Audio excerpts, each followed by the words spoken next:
the utmost pride and sincerity that I present this recording as a living testament and recollection of history in the making during our generation. Allow me to reintroduce myself. My name is...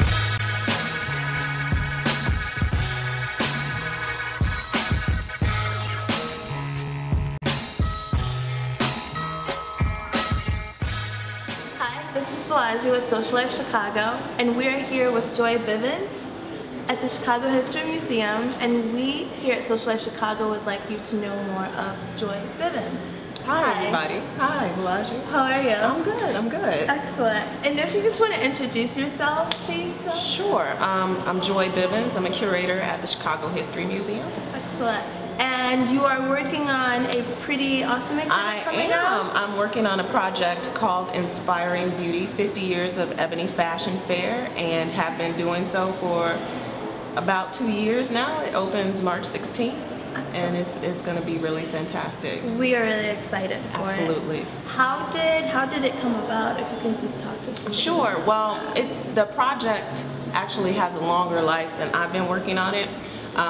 My predecessor or former colleague here actually contacted Eunice Johnson, who's the director of the Ebony Fashion Fair, which is the subject of our exhibition, prior to her death in 2010, trying to get access to this storied collection of gowns and haute couture, and it didn't really work out until after she passed away, and then he went to school, and then I picked up the project because of my interest in Black women's history, and so it was a good connect and good fit, and that's how I've been working on it. Excellent. We're really excited. Can you tell us a bit about some of the pieces that might be seen within? Sure. Well, the exhibition is about 7,000 square feet. Okay.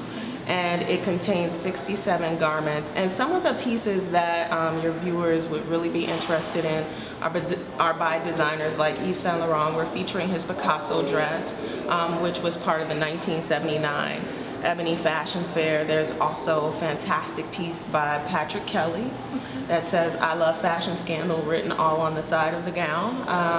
And then there are, gowns by designers that fashion fair attendees would have, they came to see these. Valentino, Paco Rabanne, just all the high-end names in fashion are featured in this exhibition. Great.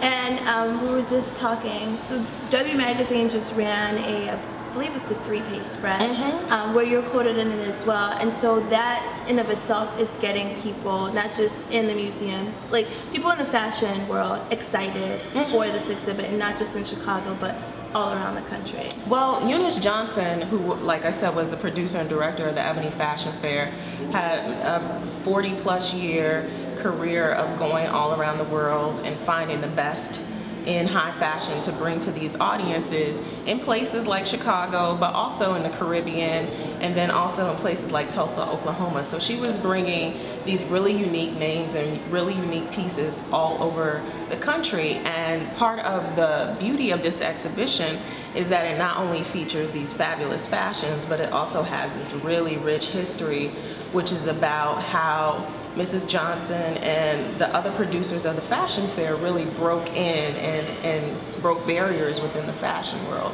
So there's fashion and there's history, so for the Chicago History Museum it's really kind of a perfect marriage. Nice.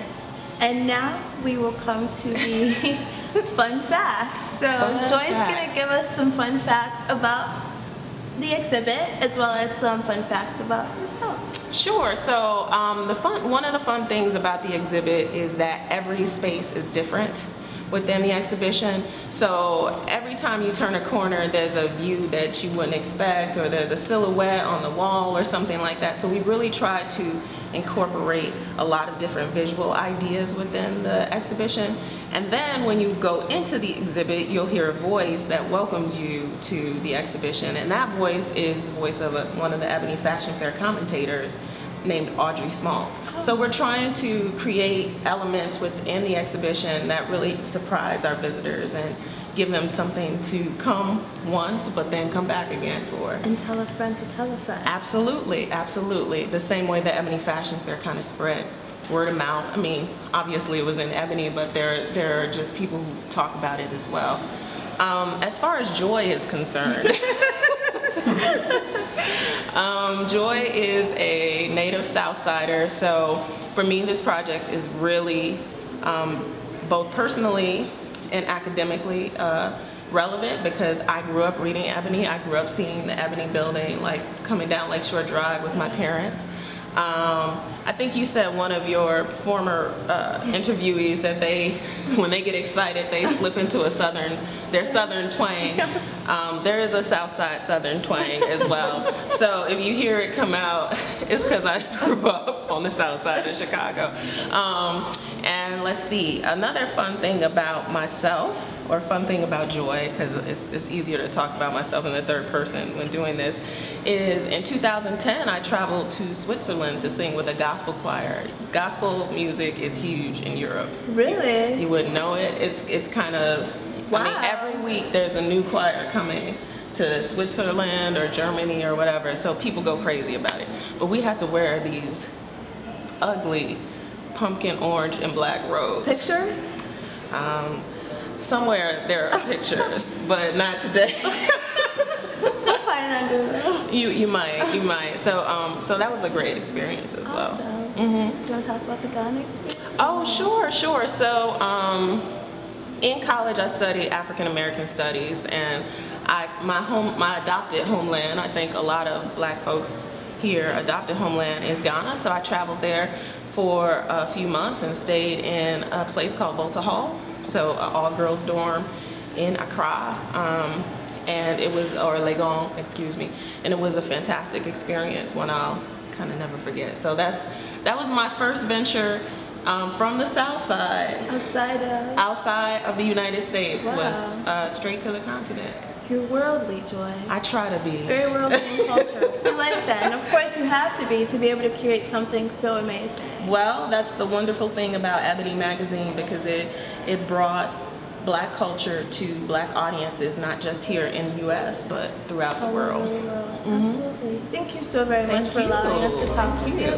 Joy Bivins.